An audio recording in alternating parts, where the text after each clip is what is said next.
j'espère que vous allez bien. On se retrouve pour le dernier brief de cette semaine en ce vendredi 30 décembre 2022 et le dernier brief de cette année d'ailleurs. Tout d'abord, joyeuse année à tous, je vous la souhaite en avance mais je vous la re-souhaiterai je pense la semaine prochaine. Profitez bien et aujourd'hui on se fait une petite mise à jour Bitcoin assez rapide. On se fera Ethereum pour clôturer cette semaine qui est très similaire au Bitcoin donc ça va aller très vite. C'est surtout en point option aujourd'hui qu'on se fait puisque y a une grosse expiration du marché option, plus de 4 milliards de dollars entre Bitcoin et Ethereum. Et on parlera également, je pense qu'on se fera un petit point macro à voir, ça va pas beaucoup bouger honnêtement, à voir si on a un petit peu de temps. Alors du coup le Bitcoin très simple, je pense que je vais utiliser que cette charte aujourd'hui. Vous avez en gros ici la courbe du Bitcoin que j'ai mis en close line, donc c'est pas un graphique en chandelier japonais. Vous avez la borne haute du range, la borne basse du range et les petits rectangles que je vais vous expliquer. Et l'information que vous avez ici, c'est l'open interest. Donc l'open interest ici, c'est l'intérêt ouvert, donc c'est-à-dire en gros tout le pognon qui est misé sur les contrats dérivés, donc ici sur les contrats perpétuels et futurs. Okay, donc actuellement en termes d'argent misé, il y a 7 milliards 280 millions à peu près, 7 milliards 248 millions, je vois un peu la data en temps réel, d'argent misé. Donc c'est et des longues et des shorts, des gens qui vont parier à la hausse, des gens qui vont parier à la baisse. Ça n'a rien à voir avec les options, ce dont je parlerai après, ça n'a rien à voir. Donc faut pas mélanger les deux. Donc là, à l'instant T, il y a des gens qui parient avec du levier, ou sans levier aussi, à la hausse et à la baisse.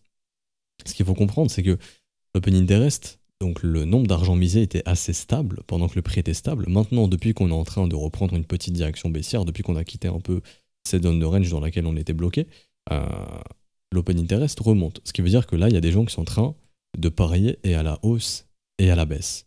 Donc, simplement, vous voyez, l'open interest, il est passé de 6 milliards 870 millions à peu près à 7 milliards 300 millions à peu près. Okay, ce qui veut dire qu'il y a une hausse de l'argent qui est misé. Donc les gens ont misé avec du levier, donc il y a encore plus d'argent sur la table.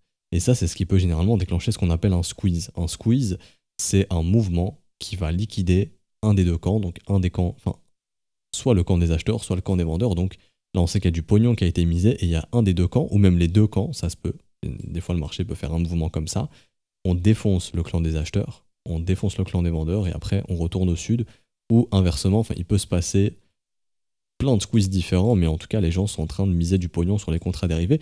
Vu que la volatilité est faible, on peut imaginer que ce pognon récemment misé il est avec des leviers assez importants. Donc les liquidations sont peut-être pas très loin du prix actuel. Donc là par exemple j'ai Kingfisher qui lui essaye de m'identifier ce genre d'informations. Donc là, en l'occurrence, par exemple, il est en train de me dire que très court terme, il y aurait beaucoup de liquidations, enfin très proche du prix actuel, il y aurait beaucoup de liquidations jusqu'aux 17 000 $. Et au niveau des achats, donc là c'est liquidations vendeuses, et au niveau des liquidations acheteuses, ce serait plutôt vers les 15 700 $. Et après, bon, il y a des groupings dans les 14 000, 12 800 et même 11 300, il y a des millions de liquidations à venir chercher vers ces niveaux de prix, potentiellement. J'ai un autre indicateur pareil qui m'indique que dans la zone des 17 000, 17 500, il y a beaucoup de liquidations vendeuses. Il y a beaucoup de liquidations acheteuses vers les 15 400, 15 200 et au niveau des 16 000 et 16 400. Donc là, on va bientôt, si le prix continue de descendre, commencer à rentrer dans des liquidations acheteuses qui vont se déclencher, ce qui peut faire baisser le prix parce qu'une liquidation acheteuse, c'est une vente au marché qui se déclenche. Et donc c'est un peu comme un domino. Quand vous avez plein de liquidations qui se déclenchent, ça déclenche un vendeur, qui déclenche un autre vendeur, qui déclenche un autre vendeur, etc., etc. Une liquidation se déclenche, ça pousse le prix plus bas. Ah, ça déclenche une autre liquidation qui fait pousser le prix plus bas, qui déclenche une autre liquidation, qui fait pousser le prix plus bas, et ainsi de suite. Et c'est comme ça, des fois, que vous avez justement des gros mouvements baissiers, par exemple, comme ça, où là, c'est des cascades de liquidation, où vous avez justement l'open interest qui s'effondre parce qu'il y a plein de liquidations. Je peux vous montrer, par exemple, la courbe des liquidations. Mais ici, vous voyez, vous avez... on va attendre que ça charge un petit peu. S'il est sympa. Normalement, ça devrait fonctionner. Mais vous allez voir, en fait, des grosses bougies rouges de liquidation. Donc en gros, c'est plein de ventes au marché sur les contrats dérivés qui en déclenchent d'autres. Et c'est ce qui fait chuter le prix. C'est un effet domino.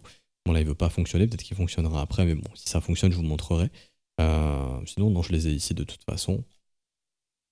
Hop, si ça veut fonctionner aussi... fallait que je change l'unité de temps pour que ça fonctionne pas. Dommage. Il veut pas fonctionner ce matin, je sais pas ce qu'il a. Bon, c'est pas grave. Pas très grave. Mais bon, en gros, voilà, des liquidations, on déclenche d'autres et c'est ce qui peut pousser le prix plus bas. Bon, ça va pas fonctionner, on verra si ça fonctionne. Et donc, à l'instant T, vu qu'il y a une hausse d'open interest, l'intérêt, en termes de liquidation et de stop, ne se trouve pas dans les zones de prix actuelles. Il se trouve généralement au-dessus de sommets ou en dessous de creux. Donc là, en l'occurrence, personnellement, j'ai estimé qu'il y aurait une première zone de stop intéressante vers les 16 390 $, jusqu'aux 16 350 à peu près. Donc elle est petite ici, donc ça c'est une zone à venir chercher si on veut emmerder les acheteurs. Et une fois qu'on vient ici, on peut déclencher justement une bougie rouge importante. Pourquoi? Parce que s'il y a beaucoup de stops et de liquidations qui sautent à cet endroit-là, ça peut en déclencher d'autres et ça peut justement accentuer le mouvement baissier. Et ça pourrait justement ramener le BTC ou prochaine zone intéressante qui se trouve sous ce creux à 16 100 et sous ce creux à 16 070 $ à peu près. Ce qui veut dire que la prochaine zone de volume intéressante, elle se trouve sous les 16 000, donc on va dire vers les 15 800, 15 900 $. Donc c'est-à-dire que si on vient ici, qu'il n'y a pas de réaction acheteuse, là ça peut déclencher d'autres liquidations qui peuvent ramener le prix ici. Une fois que ça c'est fait, on est revenu dans le bas du range et on a liquidé et on aura trouvé beaucoup de stops de tous les gens qui essayent d'acheter le mouvement baissier ici à levier puisque l'open interest il diminue. On n'oublie pas que ça fonctionne dans le sens inverse, c'est-à-dire qu'il y a aussi des vendeurs qui sont en train de rentrer parce que quand l'open interest il monte, il y a des acheteurs et des vendeurs. Faut pas se dire non, ici il n'y a que des vendeurs parce que le prix baisse et l'open interest il monte. Non, parce que quand l'open interest il monte, c'est qu'il y a un acheteur et un vendeur en même temps. Donc les deux se positionnent. Sauf que là, actuellement, comme on avait vu mercredi ensemble, et là je vous ai mis à jour un petit peu, et je vais ajuster un petit peu mes rectangles. Ici, hop. Actuellement, la souffrance, elle se trouve au sud, ça on en avait parlé. Pourquoi? Parce que la grande majorité est bloquée en fait à l'achat. Ici, je vous réajuste le rectangle, mais du coup là, je le tire au sud. Et tous les mecs qui ont acheté au-dessus de 16 463 $, vu cette hausse d'open interest là, tous les mecs qui sont en train de spéculer à l'achat sont bloqués. C'est-à-dire que là, à l'instant T, tant que le prix ne revient pas au-dessus des 16 008 ou qu'au moins on ne revient pas sur une moitié de vendeurs qui est plus bloqué qu'une moitié d'acheteurs, donc ça serait en gros à peu près au-dessus des 16 660, bah techniquement, la majorité des gens qui sont en train de spéculer ici depuis ces derniers jours, donc depuis le 27 décembre, depuis 3 jours, c'est des acheteurs et des vendeurs, mais qui est coincé? C'est les acheteurs. Donc la souffrance, elle se trouve où? Au sud. Le marché, son but à chaque fois, c'est de faire souffrir une majorité de personnes. Et là, la majorité de personnes qui trade, bah, la majorité des acheteurs sont bloqués, puisque suffit simplement, tant qu'on est à 16 465, mon rectangle global, il est rouge, ce qui veut dire que les acheteurs sont bloqués. Tous les mecs qui ont acheté, dans mon rectangle rouge, ils sont en perte, tout simplement. Donc là, je vais réajuster, parce que le prix il a dû rebondir légèrement. Voilà. Donc, ici, et du coup, on peut remonter ça. Donc tous les mecs qui ont acheté à 16 465 à peu près, enfin 16 460, et ceux qui ont acheté cette mèche sont pas bloqués, mais tous les mecs qui ont acheté au-dessus du prix actuel sont bloqués. Donc là, vous voyez qu'il y a beaucoup plus d'acheteurs que de vendeurs bloqués, et du coup, quand on voit les zones de liquidité, on peut récupérer du volume, bah, très simple, c'est sous ce creux. Donc là, on y est déjà venu, juste que lui, il n'est pas à jour ici. Voilà, on est déjà venu chercher ce creux, et après, bah, c'est ce creux et ce gros rectangle qui correspond tout simplement, bon, il ne le charge pas, peut-être en 2 heures, j'aurai la data définitive, enfin la data à jour plutôt. Yes, nickel. Et du coup, bah, ça correspond bien à ce rectangle et à ce petit rectangle. Ok. Donc là, les acheteurs sont majoritairement bloqués. Donc la souffrance se trouve au sud, tout simplement. Et donc, il y a aussi ce creux qui sera important, c'est-à-dire c'est le creux ultime. Et là, pour l'instant, j'en parle pas, puisque c'est le bas de notre range. Et techniquement, bah, tant que ce range n'est pas cassé, on va pas spéculer sur le fait que là, maintenant, là, tout de suite, on peut aller casser le bas du range et aller faire un nouveau plus bas sur le Bitcoin. Par contre, si ça casse, bon bah à ce moment-là, oui, on parle d'une cassure de range, et donc on a des objectifs de sortie de range, que je vais vous montrer. Hop, qui serait donc pour moi entre 168 et 200%, donc 1,618 200%, que je vais mettre du coup en violet, comme ça. Je vais enregistrer. Je vais juste lui dire de me dégager ça. Et l'objectif de sortie de range, pour moi, ça serait entre 14 100 et 13 100 $. Si vraiment on perce les 15 600, sans bien sûr réintégrer et faire une sorte d'accumulation wake-off par exemple, ok? Ça, c'est à prendre en compte aussi. Donc, il faudra voir la réaction du prix si jamais on va sous 15 600. Mais c'est pour ça qu'à l'instant T, je me concentre plus sur les 16 300 et ensuite les 15 900 à peu près, ok? D'ailleurs, et donc là, on parle du cas inverse. C'est-à-dire que, ok, ah là, par exemple, vous voyez, là, il y a une grosse baisse au niveau de l'open interest. Je sais pas si c'est un bug, faudrait voir. Normalement, je suis censé le voir aussi ici. J'ai l'impression que c'est un bug, sincèrement. Je pense qu'il a bugué un petit peu. Quoique ici, c'est vrai que j'ai pas tous les contrats, je vais tout ajouter. J'ai l'impression que c'est un bug parce que l'open interest n'a pas chuté en fait ici. Donc c'est peut-être un bug. Il y a eu une petite chute, mais pas aussi importante qu'on a pu le voir juste avant. Ok. Il y a peut-être des contrats futurs qui ont expiré, parce que c'est vrai, j'ai pas les contrats futurs ici. C'est vrai que ça vient peut-être de ça.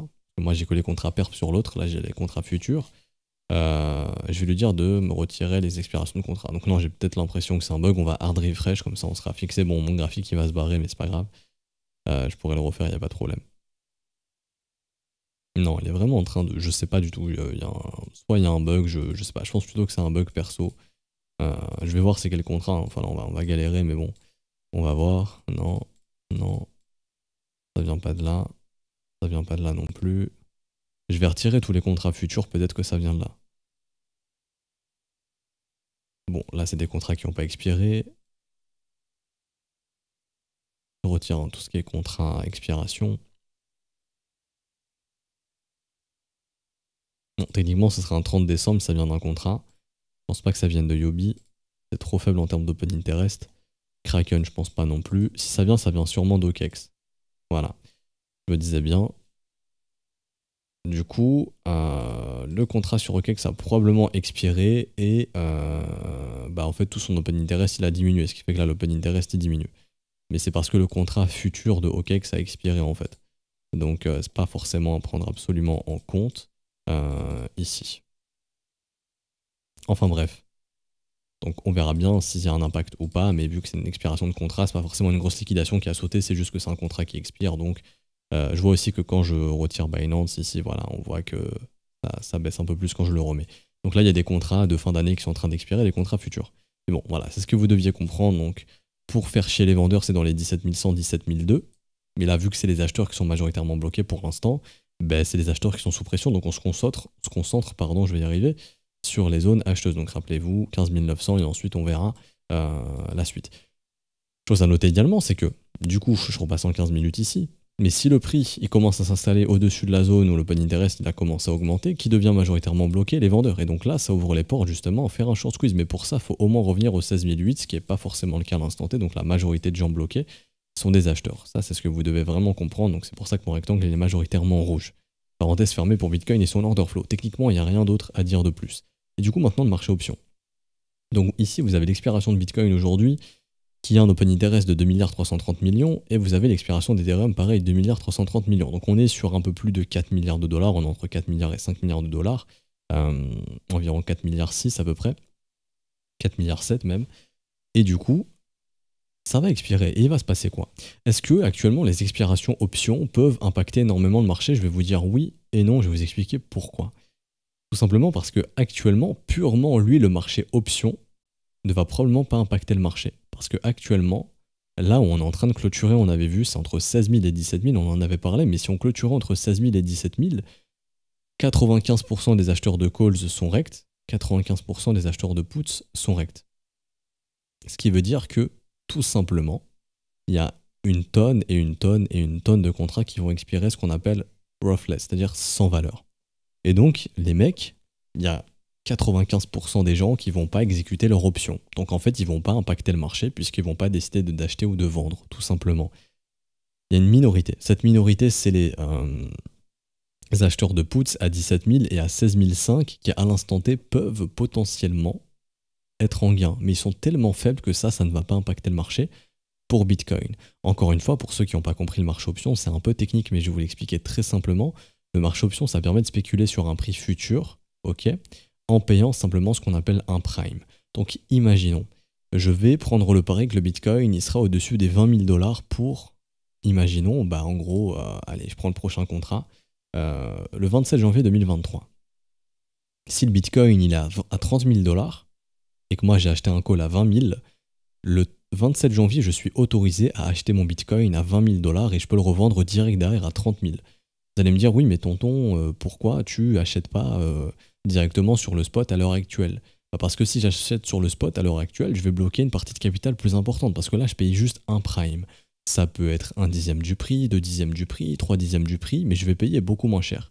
Et j'ai pas forcément peut-être envie d'acheter du Bitcoin maintenant, j'ai juste envie de me protéger. Si le Bitcoin, je sais pas moi, il connaît une grosse spéculation haussière d'ici le mois prochain, bah, j'ai envie quand même de me dire, quoi qu'il arrive, j'ai du Bitcoin à 20 000. Parce que s'il est à 30 000 ou à 40 000, je sais pas si ça arrivera encore une fois, mais ici on est sur un exemple, ben au moins je suis sûr d'avoir mon Bitcoin à 20K. S'il est à 15K, ben je vais pas exécuter mon droit à 20 000 et j'aurais perdu le prime, peut-être un 10% de la somme que je souhaitais investir. Donc si je souhaitais investir 1000 euros, je vais perdre 100 balles. Par contre, je paye mes 100 balles, si on est à 30 000, là je peux clairement vendre le Bitcoin, enfin la quantité de Bitcoin que je voulais acheter à 30 000 $, mais moi je l'ai eu à 20 000, donc je fais automatiquement une plus-value. Et du coup ça peut impacter parce que quand vous avez plein d'acheteurs de calls qui gagnent, bah c'est des mecs qui peuvent revendre direct derrière et ça peut impacter le prix tout simplement. Si d'un coup tu te retrouves avec plein de vendeurs, enfin plein d'acheteurs de calls justement à des prix intéressants et qu'ils ont eu raison, bah c'est des mecs qui peuvent vendre immédiatement derrière. Ok. Donc s'il n'y a pas un tonton mais il y a 10 millions de tontons qui ont fait ça, bah à ce moment-là on se retrouve avec plein de vendeurs qui peuvent vendre sur une plus-value importante et du coup c'est ce qui fait qu'il y aura une grosse offre et ça peut faire dumper le prix. Mais là actuellement quand on voit au niveau du 30 décembre, 95% des gens ont perdu de l'argent. Donc, pour revenir là-dessus, le marché option directement ne va pas impacter le marché parce qu'il y a trop de gens qui ont perdu de l'argent et 95% des gens vont même pas exécuter leurs options, donc vont ni vendre ni vont acheter du Bitcoin. En fait, ils sont fait rect. Ce qu'il faut savoir, c'est que la smart money, c'est elle très généralement qui vend les puts et les calls. Donc elle a tout intérêt à ce que le prix clôture là où ça règle un maximum de gens pour que la smart money puisse garder le prime dans sa poche. Parce que oui, quand vous êtes un vendeur de call, par exemple, il y a un gars qui vous dit « Bon, écoute, moi je veux acheter un call à 30 000, vous lui vendez », vous êtes obligé d'honorer votre promesse, c'est-à-dire de fournir un Bitcoin à 30 000 si l'acheteur le veut. Donc si le Bitcoin il est à 40, vous devez lui vendre un Bitcoin à 30 000. Donc vous perdez, enfin vous faites pas d'argent, quoi. Vous perdez de l'argent parce que votre Bitcoin, vous auriez pu le vendre à 40 000 au lieu de le vendre à 30 000. Mais par contre, si le Bitcoin il est à 20 000, vous gardez le prime dans votre poche. Donc le prime, c'est l'assurance que l'acheteur de call vous a donné pour avoir le droit d'exécuter son contrat, quoi qu'il arrive le 30 décembre ou, dans mon cas, l'exemple que j'ai pris, le 27 janvier. Ok. Et du coup, là actuellement, vu que tout le monde est rect, il n'y a personne qui va acheter ou vendre du Bitcoin parce que 95% des gens sont rect. Et sur Ethereum, c'est exactement la même chose. Le prix clôture parfaitement là, en ce 30 décembre, où on va recter tous les acheteurs de puts. Donc actuellement, on est à 1180 $ sur Ethereum, si je dis pas de conneries. 1189 $. Et tous les mecs qui ont acheté des puts à 1100 $ sont rect. Donc toute la partie gauche, au niveau des barres rouges, ils sont rect. Et les mecs qui ont acheté des calls au-dessus de 1200, ils sont rect. Donc toutes les barres vertes au-dessus de 1200, ils sont rect. Donc les seuls gars qui sont pas rect actuellement, c'est les mecs qui ont acheté des puts à 1200 $, à 1300, à 1400, mais vous voyez, ils sont très peu nombreux. Contrairement aux acheteurs de calls, qui eux, les barres vertes, ont parié sur le fait que Ether, il serait au-dessus de 1400, au-dessus de 1600, au-dessus de 2000. Ceux qui ont pris des gros paris à 3000 $ pour cette fin d'année sont complètement rect. Et donc eux, ils vont pas expirer, enfin ils vont pas exécuter leur droit d'exécuter leur contrat option, ça n'a pas de sens. Pourquoi je vais acheter un Ether à 3000 alors que je peux l'acheter sur le spot à 1189? Donc je vais perdre mon prime et je vais pas exécuter mon droit d'acheter mon option. Du coup, j'ai très peu en fait actuellement d'acheteurs de calls. Par exemple, j'aurais pu acheter un call à 500 $, mais là le prime il est très cher, donc si Ether il était sous 500 $, je perdais énormément de pognon. Mais en tout cas, s'il était à 500, enfin si j'avais acheté un call à 500, enfin si déjà j'avais trouvé un vendeur qui acceptait de me vendre un call à 500, là actuellement il n'y en a pas eu, j'aurais pu acheter mon Ether tranquille à 500 et le revendre direct à 1180. Donc j'aurais fait une plus-value intéressante. Mais le truc est que déjà il n'y a pas de vendeur de call, donc s'il n'y a pas de vendeur de call, je peux pas l'acheter. Parce qu'un contrat c'est deux, on fait pas un contrat tout seul avec le mur, on peut pas le faire. Et du coup, ce qu'il faut prendre en compte, c'est que en fait, il n'y a que des acheteurs de puts ici qui sont rect et que des acheteurs de calls qui sont rect. Donc purement, les traders d'options ne vont pas impacter le prix. Maintenant, qu'est-ce qui fait qu'on aura de la volatilité? C'est que très probablement, le Bitcoin et Ethereum ont été artificiellement maintenus volontairement entre 16 000... Enfin, le Bitcoin a été maintenu artificiellement entre 16 000 et 17 000, et Ethereum a été maintenu artificiellement entre 1000 et 1200 $, très probablement jusqu'à aujourd'hui pour les expirations d'options pour qu'on puisse recter 95% des gens. Bah oui, il y a 4 milliards de dollars en jeu. On va pas laisser les gens décider de où va être le prix alors qu'il y a 4 milliards sur la table. Non, ça n'existe pas. Du coup, vu que c'est la smart money qui vend les calls et les puts, elle a tout intérêt à maintenir le prix entre 1100 et 1200 ou entre 1000 et 1200 $, là où on trouve justement les zones d'intérêt. Et ça, j'en avais parlé pour Bitcoin, j'en avais pas parlé pour Ethereum, mais la lecture est la même. Bitcoin, on avait vu, j'avais fait un petit post sur Twitter, d'ailleurs, je rends le Twitter actif, n'hésitez pas à aller nous follow sur Twitter si jamais vous voulez voir un petit peu l'actualité des marchés directement en temps réel sur Twitter, parce que je suis actif sur Twitter, j'étais peu actif, mais là on va redevenir actif sur Twitter, donc n'hésitez pas à nous suivre. Et du coup, j'en avais parlé, justement, j'avais fait un petit post il y a quelques jours, mais j'en avais parlé aussi sur YouTube, où j'avais expliqué justement que la zone d'intérêt intéressante pour recter un maximum de gens, c'est entre 16 et 17 000. Donc aujourd'hui, on est entre 16 et 17. Et du coup, une fois que ces expirations d'options vont avoir lieu, là dans quelques heures, peut-être que quand je vais sortir le brief, ça aura eu lieu, ça veut pas dire que ça va pumper dans la minute, mais ça veut dire que l'objectif de maintenir artificiellement, je vais y arriver, le prix entre tel prix et tel prix, est une réussite, ok. Et c'est ce qui veut dire qu'après, c'est bon, on peut retrouver de la volatilité parce que c'est bon. Le prix, on l'a maintenu artificiellement entre 16 et 17 sur Bitcoin, entre 1000 et 1200 sur Ethereum. On a récupéré tous les primes, donc on a récupéré des milliards dans nos poches. Merci bien pour les primes, mais maintenant, merci, au revoir. On peut rebouger le prix, juste après les expirations. Ok, donc c'est pour ça que les expirations d'options, quand elles sont très chargées, c'est vraiment de bons indicateurs pour savoir où est-ce que le prix a de grandes chances de se garer parce que c'est manipulé, entre guillemets.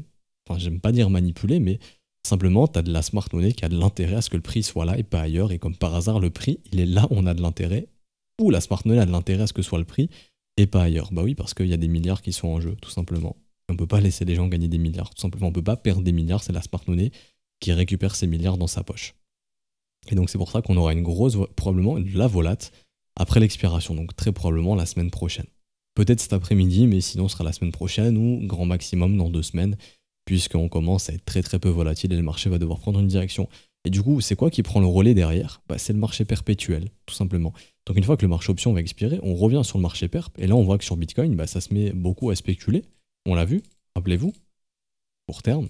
Bon là, il y a les expirations futures machin, mais on prend en compte que ça n'existe pas. Il y a une grosse hausse, du coup je vais aller ici. Il y a une grosse hausse d'open interest. Donc là, il y a beaucoup de pognon qui a été misé sur les contrats perp. On maintient artificiellement entre 16 et 17 000 pour le marché option. Le marché option, ça expire dans 1 ou 2 heures. Donc à ce moment-là, donc ça expire aujourd'hui à l'heure où je vous parle. Je crois que c'est en fin de matinée ou en début, entre 10 et 11 heures, heure de France. Et du coup, à ce moment-là, en fait, on se retrouve avec maintenant de l'intérêt sur le perp. Et du coup, l'intérêt se trouve au sud, tant que les acheteurs sont majoritairement bloqués. Par contre, si après l'expiration, hop, au cours de la semaine prochaine, Bitcoin il revient vers 16 008, il devient majoritairement bloqué, les vendeurs. Et là, ça donne de la force à un short squeeze et peut-être à une montée des prix. Par contre, tant qu'on reste comme ça, avec une majorité d'acheteurs bloqués, l'intérêt se trouve plutôt vers le bas du range, entre 15 500 et 15 900 $, tout simplement. Mais on peut pas y aller maintenant, très très probablement, parce que ça arrange pas la smart money qui a tradé sur les options. Elle veut d'abord probablement attendre que le marché expire, le marché option, donc le contrat option d'aujourd'hui expire. Comme ça, une fois que c'est expiré, ils ont mis les primes dans leur poche et après c'est bon, on s'en fout. On peut défoncer les 16 000 $ si c'est l'objectif. On pourra les défoncer. Tout comme on peut défoncer les 17 000 si c'était l'objectif. Okay, c'est pour ça que le max win price, c'est pas juste la seule chose qu'il faut regarder, il faut savoir lire ici où se trouve vraiment le point de rect. Et donc ça, justement, c'est au niveau des trous. Enfin, ça, je vous le montre dans les briefs. Je peux pas vraiment vous l'expliquer. Enfin, je peux vous l'expliquer, mais ça mettrait un petit peu de temps. Mais tout simplement, je le vois et du coup, je vous en parle dans les briefs. Mais c'est de regarder simplement qui est recter un max, qui au niveau des puts et des calls, et vous trouvez en fait le creux au niveau de l'intérêt. Et donc comme je disais, c'était entre 16 et 17 000. Comme par hasard, le prix clôture entre 16 et 17. Plus grossièrement, c'était entre 16 et 18, mais vraiment très précisément entre 16 et 17. Ok. Donc voilà ce que vous apprend le marché option. Et du coup, le mois prochain, il y a une grosse expiration le 27 janvier. Pas aussi grosse qu'actuellement, mais bon, on est sur une expiration plutôt pas trop dégueulasse. Sinon, je crois que ce sera en mars où il y aura une grosse expiration. Le 31 mars, il y aura une grosse expiration. Et là, à l'instant T, il y aurait de l'intérêt à ce que le BTC soit entre 15 et 19. Mais ça peut évoluer d'ici là, parce que c'est dans 3 mois. Du coup, il y a plein de calls et de puts qui peuvent être achetés. Du coup, à ce moment-là, l'intérêt va complètement changer. Mais en tout cas, si on veut recter beaucoup d'acheteurs de calls, il ne faut pas que le Bitcoin soit au-dessus de 19 pour fin mars. Et si on veut recter un maximum de puts, il ne faut pas que le Bitcoin soit sous 15 pour fin mars, tout simplement. Mais bon, ça on verra bien en temps et en heure parce que ça va encore beaucoup évoluer, bien évidemment. Et il y a aussi ces valeurs à checker, mais ça on y reviendra en temps et en heure, comme j'ai dit, parce que là, à l'instant T, l'expiration est dans longtemps. Ok, mais c'était pour revenir là-dessus. Et du coup, attendez-vous à de la volate après l'expiration. Et du coup, c'est le perp, les marchés perp qui vont prendre le relais parce que l'intérêt est aussi important sur le marché perp. On parle en milliards de dollars aussi. Et du coup, là, à l'instant T, vu que les acheteurs sont majoritairement bloqués, souffrance au sud. Si on retourne au-dessus des 16 008, la souffrance se trouve au nord, et donc il faudra s'attendre possiblement à des short squeeze un peu plus importants. Il y a un Bitcoin qui irait chercher 17 000, qui a 17 500, peut-être même retourner un peu plus haut dans le haut du range, 18 000, par exemple. Ok. Du coup, on se fera une update lundi pour voir un petit peu où est-ce que ça en est. On s'arrête ici pour aujourd'hui, j'espère que ça vous aura plu. C'était assez technique, je suis rentré dans les explications, j'espère que c'était assez clair. Si vous avez des questions, n'hésitez pas à les poser en commentaire, je pourrai y répondre. Également, n'hésitez pas à nous rejoindre sur Twitter. Aussi, si vous souhaitez rejoindre l'école, vous pouvez le faire via les modalités crypto à ce stade du mois. Ces paiements bancaires, ce sera via Patreon et c'est pas avant le 1er janvier, donc ce sera lundi si je dis pas de bêtises, je crois. Je crois qu'on sera lundi 1er janvier. Non, dimanche 1er janvier. Ok, ça sera un dimanche. Donc pour Patreon, les paiements bancaires, c'est dimanche 1er janvier et pas avant. Par contre, avec les modalités crypto, vous pouvez rejoindre l'école quand vous le souhaitez. Donc là, vous pouvez rejoindre et vous aurez votre abonnement actif si vous prenez un mois du 30 décembre jusqu'au 30 janvier du coup. Ok. Du coup, vous avez les adresses ici, les réseaux à utiliser, donc c'est entre parenthèses. Vous avez les montants. Une fois que la transaction est faite sur une de nos adresses, il y a un TXID qui se génère automatiquement à tous les coups. Vous avez juste à le copier-coller, à nous l'envoyer. Donc au professeur, on est juste ici. On le valide et vous avez votre rôle élève dans la journée. Vous avez accès au contenu, aux cours, au brief que je fais avec les élèves et accès à la communauté privée avec les élèves, tout simplement. On se retrouve du coup lundi. Je vous le souhaite à nouveau. Bonne fin d'année, passez de bons moments en famille. On se retrouve donc lundi. Ciao, ciao.